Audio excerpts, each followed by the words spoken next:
Good evening and welcome back to Mystic Matters. We are obviously the Greater Mystic Chamber of Commerce. Kristin, Hartnett, thank you again once for co-hosting for I don't know how many years now. I'm getting so used to it as I don't remember. Years and years and years. So we're in the heat of the summer. Kristin, what's going on? It's wonderful. Got too much going on. Yeah, well, you know, that's why we live here, is because we love to give and we love to do things. Have you seen Mystic any busier? I have not. I'm very excited. Year? Everybody's really so crazy. Really pleased. Yes. So July 4th, Happy Independence Day. Yes, absolutely. And we are looking forward to the fireworks in New London on the 8th. Okay. Groton Utilities is nice enough to support the community, and they're offering a party over in the Thames Park. So that's going to be great. Also, we have a business after hours, July 11th at Enders Island. Going to be a great one. That is going to be a good one. They're actually doing a little silent auction, and they're going to have music playing, and you know how beautiful it is out there. Probably one of the prettiest pieces of property, except for one that we're going to be talking about a little bit later on in the show, too. So what else is going on? Are you Catholic, by the way, for Enders Island? Well, Father Tom and I, let's just put it this way, have a very great relationship. He started... So he's blessed you? Yes, many times. I've had to go to him many times to get blessed. But I started with Father Tom years ago, the St. Edmund's Medal of Honor. He wanted a gala, and we started that together, and so that has become a very large gala and a very big gala for the fundraising. And so we just want to mention again, I know we're driving this in, but this is the 60th anniversary for Mystic Outdoor Art Festival. Oh. Yes, 6-0. Yeah. So for those of you who grew up on the streets of Mystic, you probably remember that 60 years ago. I'm not going to say that I do. But anyways, we have available Time Passages, which is a beautiful, beautiful painting donated by Susan Noyes, one of our artists and a local artist. And for a nominal fee, you can purchase a ticket to win that. And also we have some prints from that beautiful painting that we kicked off a few weeks ago. And this is a commemorative piece for the 60th anniversary for Mystic Outdoor Art Festival, which is coming up in August, and we still could use some volunteers. And so we look forward to that as well. Speaking of traditions and growing up on the streets of Mystic. Yes. So... I am introducing two wonderful women here this evening who are not new to Mystic or the organization of the Greater Mystic Chamber of Commerce, but Maggie Jones, to my left, does not need. I don't know. What can I say about Maggie? There's really no introduction. You can do a little song and dance. Like, we could do some kind of introduction, but Maggie Jones, the Executive Director of the Denison Pequotsepos Nature Center, Coogan Farm, and whatever. Heritage. Okay, Heritage. Well, it's all about the nature and heritage of Mystic. Yes, and absolutely. That's what we're all about. Yeah, so. and Maggie, thank you for being on the show once again. It's always a pleasure, evening. Susette. And then Cassandra Meyer-Ogren, okay? Great job. Did I do a good job You on that? did a great job. Director of Communications and Marketing, right, for the center as well. And Cassandra and I go way back. And so it's just my pleasure to have the two of these wonderful women on the show this evening. And so we're going to turn it over right away to Maggie to tell us what's been going on. Because there is so much going on up on the hill. Yeah, where do we start? I mean, you know, the grand opening of the Coogan Farm Nature and Heritage Center as really an extension of the Nature Center happened a little over a year ago. And so we're just starting to settle in. And the community and visitors to the region are just starting to find out, wow, right on Greenmanville Avenue, there's this wonderful place where I can park and take a walk and really feel and experience the nature of Mystic. There are wonderful views from atop the hill. There's history. There's all kinds of wonderful opportunities for birding. You can see our beautiful giving garden that last year supplied over 7 tons of food to local food pantries. And so there are a lot of new ways that the Nature Center is helping to connect people to planet and carry out really our amazing mission. And with the acquisition of the Coogan Farm, we're doing that in a bigger and better way than really anyone ever thought possible. There's a cute gift shop too. We know about the gift PW. shop. Yeah, That's true. And in that gift shop, it also dubs as our welcome center. So the nice thing about it, for those that are not native to the area or those that haven't checked out the Coogan Farm before, you can go into the welcome center and pick up a self-guided tour map to be able to lead you through the history of Coogan Farm. There's so many great things for people to realize about the Coogan Farm and the tie within Mystic area as well. The history shared between Coogan Farm and Mystic Seaport, with a connection of the Greenman brothers, is just so rich with history. And then the connection with the Stillman Foundation that's up on that beautiful hill, connected to Hartnett Park. I mean, it's just really ripe with history that connects the area so beautifully. Yeah, the whole concept of a cultural landscape. And that's something that we are really working hard to help engender understanding into a wider audience about the importance of preserving what is so unique and special, for lack of a better word, about the larger community, the region in which we live. And if you can imagine the stone walls that sort of connect across the landscape, and that so much of that is still intact. And the Coogan Farm is the Coogan Farm and the Nature Center together is just one little piece of that. And so, as Cassandra was mentioning, in the Welcome Center, it's a work in progress. And really, when you come to either end of our campus, either starting at Coogan Farm or starting at the Denison Pequotsepos Nature Center, you can walk. It's like a walk through time, from pre-colonial through the shipbuilding era to the Gilded Age to present day.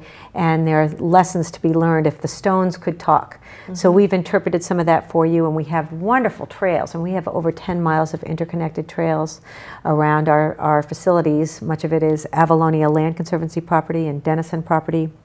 And the Denison piece is important. The land that is the Coogan Farm was originally owned by John Gallup, and Gallups wed Denisons, and there were lots of other things in between, but just really a fabulous piece of property to be preserved right close to the heart of Mystic.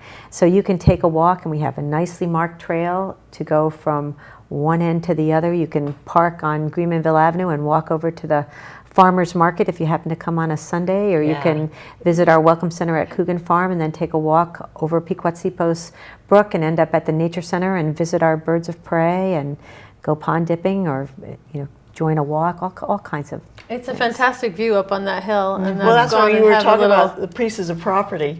I think that's just as nice as our landscape, our sea landscape as well, because I mean, to take the walk up there and you're in awe up there. Well, it's where sea and land come together, and from the top of the view from atop the hill at Coogan Farm, you look across the Mystic River to another very old farm and to the Peace Sanctuary on the west side. And again, it's the whole cultural landscape. But when you're in downtown Mystic, standing on the bridge looking to the north, you see the iconic Mystic Seaport, and behind that, the Coogan Farm hills, really kind of protect that view and keep it as though it's, has never changed over time. I'm kind of going to give you a little statement because I knew all of you would be on today, and I was talking with my husband last night, and I said, Denison Pequotsepos is coming on, and he said, for somebody like me who is really came into Mystic well over 35 years ago now, he said, the Denison Pequotsepos has brought to the attention, front mind awareness of just how rich the history is. He said, for someone like you, Susette, who just talks about it all the time, almost takes advantage of this place and just takes it for granted that we have this richness in our backyard. He says, for people like myself, we constantly want to be educated about the history and the richness that we have in our backyard. And I just thought that was kind of made me feel bad. Just like, well, yeah, but that's in our backyard. I know about this stuff. He said, but for a lot of us who are implanted here, or some of the kids that don't realize what they have in their own backyard, which leads me to the question of, Cassandra, how are you getting this message out? I mean, I know Maggie, I can call her up and say, okay, what's going on? But how is the Denison Pequotsepos, the Coogan Farm, getting this message all out? Because this is just a gem It really is a gem. information. Well, and the nice thing too that I have been so fond of the Nature Center for many years, and that's why I was excited to come on board just a little over a year and a half ago, is that we have so much for all ages. So some people are more familiar with us with having programs for small children, or maybe they have experienced our summer camp, which is a wonderful thing. But we have so much for adults as well, either those that have little ones in tow. We have We Wanderers that is almost every Friday, and that's taking And kids you're out known on for your trails. camps. I mean, that's Exactly. huge. That's what, sort of like a baseline. Oh, Yeah. it's these kids that get out in nature and they get to fully immerse themselves in nature, whether that's playing in the mud or building with sticks or learning about frogs and turtles. There's so many great things to learn about. But again, knowing that we have a great deal for adults as well. We have Easy Does It hikes, and that's twice a month on a Tuesday and a Saturday. So trying to reach those audiences to let them know. Obviously, people can always follow us on social media. That's one of my favorite things to share with people. You can always check us out on Facebook, Twitter, and Instagram. Get the young ones to do all that. It really is acorn to oak, though. I think is. that's the point. And we're a member-supported organization, so we have opportunities for people to join and support us. We have a benefit of membership, of course, as you get our regular newsletter that comes out Another usually opportunity to 3 get times a things. Yeah. year, Yep. and this is really a program guide. But lots of people like actually getting something in the mail physically that you can hold and say, "Oh, look at all the programs they have in August and September, wow." And there's something for everybody. And with the addition of the Coogan Farm and the venues that provides, we're doing increasing numbers of programs for adults, so all kinds of cooking classes, and we have a book club, and lots of things for grown-ups to do. We're not just for children. The full moon hike, I've seen that. I've yes, always yeah, wanted those to are go very on popular. that. It's one of those things that if you're wondering Every about month. marketing, it is working, but I'm like, And the fun thing about our full moon walks is that they're throughout the community, so we don't only host them at the Nature Center and Coogan Farm. We take people to different places of interest throughout the region to experience a walk at night. And even if the moon isn't out, it's still fun to walk at night. And different times of year, you see and hear different things. So, the early summer, of course, is firefly season. So early July, we have our Friday night lights and programs to get out there and watch what are the fireflies saying. Right. And we have some or you programs could go on to the local bar bioluminescence. and it would be Yes. the same thing. Like Well, they're like, "Hi, I'm in spring," right? It is somewhat similar. Okay. Similar but different. So there's a lot of ways to get the messaging out and the mission out as well. And again, to drive it in, there are programs for everybody, not just for the camps, for the kids too. And do you have any major fundraising, any galas coming up, or is that something you do once a year? I was hoping you'd say that. That's the major gala is coming up in November, but prior to that, we have some really exciting events. And I think Cassandra and I are prepared to talk about. First coming up is our Eco Luncheon. Correct. That's coming up on Monday, July 10th. So that kicks it off, this eco... Well, that is a great summer, kickoff for our summer programs in July. All right. So it's so timely just because that's a few days from now, which is a great thing. And this year we're hosting it at Stone Acres, the farm in Stonington, which is a great venue for us. And Maggie can probably talk about the history of the Eco Luncheon, but it's really bringing that idea of locavore, which I know the Nature Center has more pioneered in the area of local eating, not just local produce, but locally sourced meats and everything that's very seasonally appropriate. So that way you wouldn't get something that is not in season, but working with what is coming out of the ground right now and turning that into amazing cuisine. And that is being prepared by the chefs over at the Oyster Club, and that will be enjoyed by all. Kind of a surprise menu, and Maggie can probably speak a little more to it. We haven't decided yet just what the menu will be, but we do know that the theme for this year's Eco Luncheon is Thoreau's 200th birthday. And one of the reasons that we wanted to host it this year at Stone Acres Farm is because, again, coming back to the cultural landscape, which not everyone understands that concept, but the Stone Acres Farm is adjacent to the Manatuck Preserve, which is another land preserve that's managed by the Nature Center. It's 200 plus acres. It's a private nature preserve. And so it's very similar and literally parallel to what we're doing at the Coogan Farm, because it's where sustainable sustainable agriculture and food production meets conservation land. And so having conservation land next to a farm is important for the pollinators that pollinate the food that becomes, that flowers and then turns into the fruits that we eat. So there are some really interesting parallels with Stone Acres and the Coogan Farm. Right. So And we the thought owners this would of be Stone sort of fun. Acres, and they get that. Well, they Yeah. get that, and it's all, again, connected across the landscape by stone walls, by families through time. But we and are all connected. We are And all and connected. through nature, some way or another, we are all connected. And a really important way that the Nature Center, through our programming and food production in our Giving Garden, is connecting people to nature and the land and the planet through food. And Stone Acres is doing that in a slightly different way. They're providing food, they're growing really high quality food to provide for their local restaurants. And so for us to support that, I think, is really important. Okay.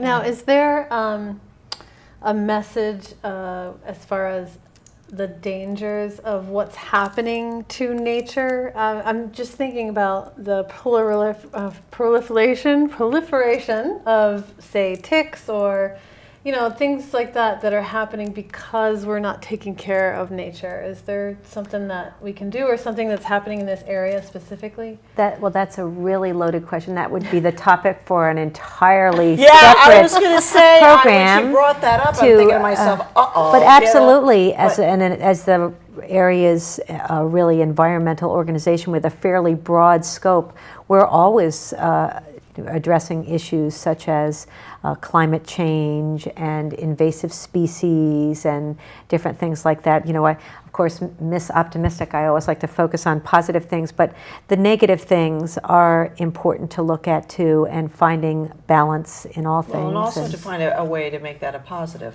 Well, and as supporting well. the And, DPNC would be something that would help with that you guys are trying to maintain the positive. Well, And we trying have to- different speakers come in on a whole range of topics, and we have a couple of really good ones coming up. One that's particularly interesting is Mark Zimmer, and he's coming here August, in around August, the 18th. yeah, I want to say yeah. the 18th. But we can also get on the website and Absolutely. check Yeah, that out. And that's the best way to engage, is to become a part of the Nature Center by being a member. Then you get to hear all of this information as it comes out. You are able to learn from us by coming to our programs, engaging with us in a myriad of different fashions, either by attending something, reading what we're putting out. Yeah.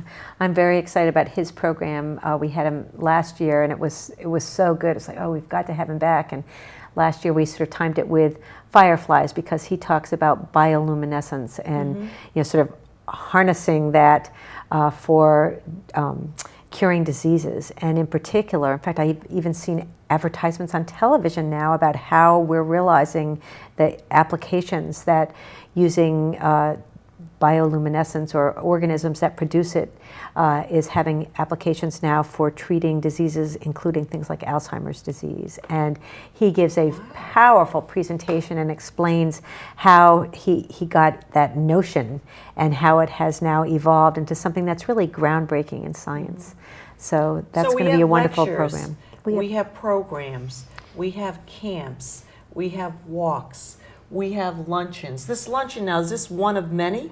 Well, this is something that we do almost every year, Okay. Depending upon the timeliness of everything that's coming up. And in addition to that, we also have a fully licensed or state licensed preschool on site over at the Nature Center. So there really is something for acorn to oak.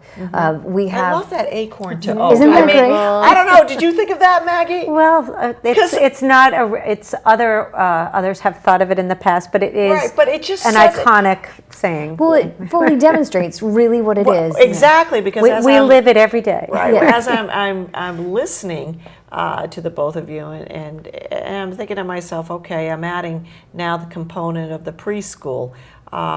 It's just another component of what the organization does, and the need also to give and to support these organizations. But you've also brought a book here Yes. that I'm very interested in, because Thank you for baby Baby birds. So this is another very exciting program/event that we Yeah. have coming up on July 19th. 19th with a woman who's a friend of mine, but she's also nationally known as an author and illustrator. She's a wildlife rehabilitator. Her name is Julie Zickefuss.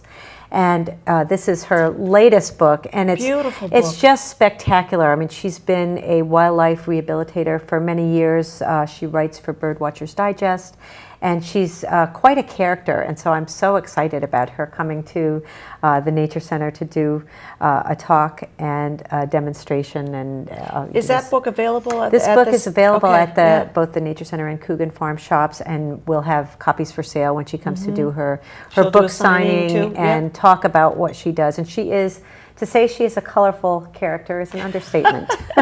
But she, over dozens of years, for a couple decades now, she's been working with rehabilitating wildlife. And so this book is a compilation of her incredible artwork, but also her stories on working with birds of all species and sizes. And there's nothing quite like a bird in the hand to really begin to understand just how intelligent and incredible birds are. And we did a talk and a presentation a month or so ago with Diane Ackerman on The Genius of Birds, a book that she had recently written.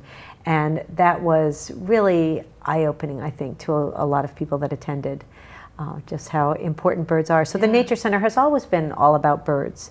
And so it's just another way that we can reach out to people, and we do regular birding trips, birding walks throughout the seasons. And Are you doing rehabilitation as well? we do rehabilitation at the Nature Center. That is one of the things that's sort of little known on the side things that happens at the Nature Center.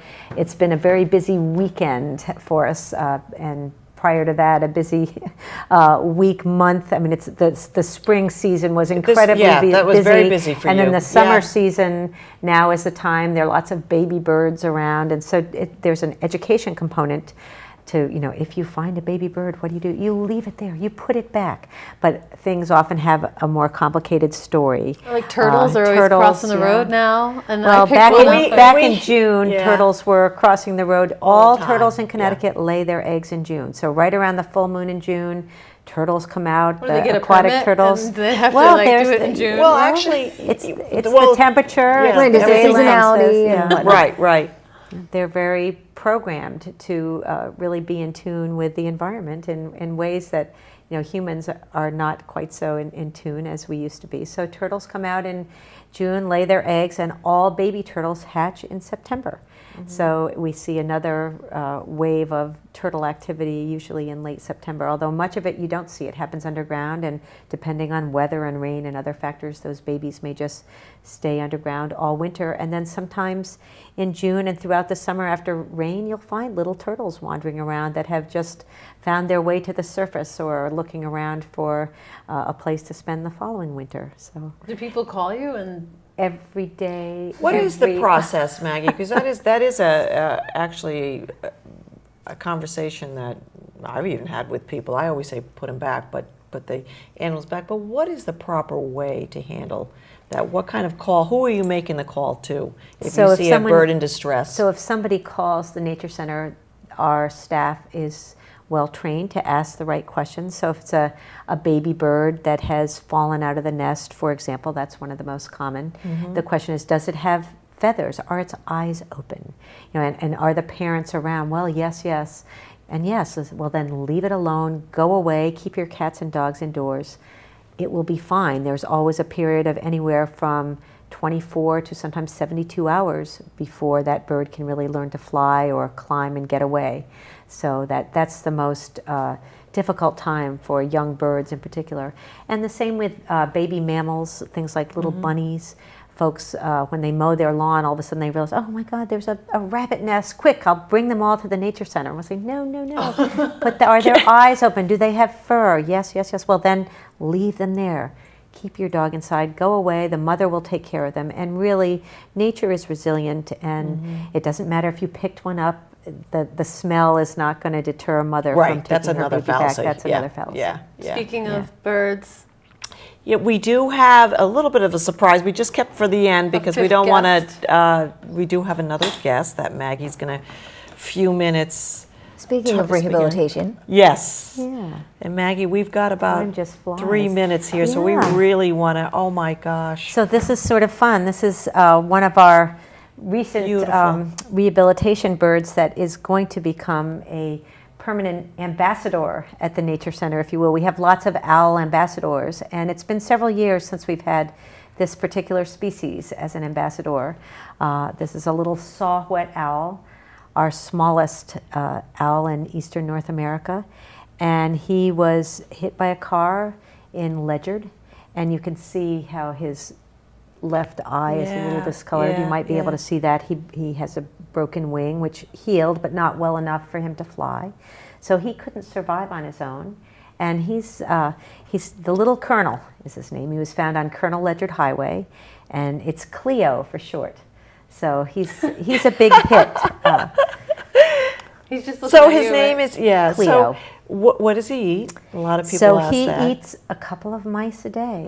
Yeah. He'll eat when he's really feeling it. It's amazing what owls can eat. And in our backyards, I mean, we have several different species of owls, even if you live in an urban area. So, and at the Coogan Farm, we have 2, maybe 3 species of owls, but we have great horned owls, barred owls, and possibly screech owls all at the Coogan Farm. And they are very important in rodent control. So in our backyards, they eat a lot of mice. They eat snakes. They eat frogs. They eat all kinds of things. But he eats, sometimes I'll give him a special treat, which would be some moths or caterpillars, maybe a cricket or a grasshopper in the summertime. You keep those in your pocket? But I find them, you never know. But mice are the staple of his diet. And how old is the Colonel? The Colonel, I think, is a little over a year old. So he's not a baby. He's full grown. Yeah, he's full grown at this he's a point. full-grown Yeah, now, yeah. so.